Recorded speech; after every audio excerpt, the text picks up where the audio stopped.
ఆపద మొక్కల వాడైన శ్రీ వెంకటేశ్వరుడి సన్నిధి తిరుమలలో భక్తుల రద్దీ కాస్త తగ్గింది.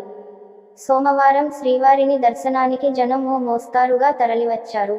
ఈ మేరకు టోకెన్లు లేని భక్తులకు దర్శనానికి దాదాపు 18 గంటల సమయం పడుతోంది. రేపటితో వేసవి సెలవులు ముగుస్తుండటంతో తిరుమల క్షేత్రానికి భక్తుల రద్దీ స్వల్పంగా తగ్గింది. ఇక 300 ప్రత్యేక దర్శనానికి సుమారు 3 గంటల సమయం పడుతోంది. మంగళవారం వైకుంఠం క్యూ కాంప్లెక్స్లోని 30 కంపార్ట్మెంట్లలో భక్తులు స్వామివారి దివ్యమంగళ దర్శనం కోసం వేచి చూస్తున్నారు. ఆదివారం స్వామివారిని 78,064 మంది భక్తులు దర్శించుకున్నారు.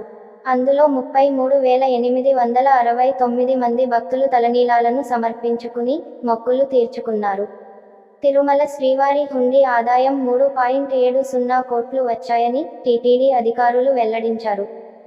ఇలాంటి ఇంట్రెస్టింగ్ వీడియోల కోసం మన ఛానల్ని సబ్స్క్రైబ్ చేసుకోండి. Thank you.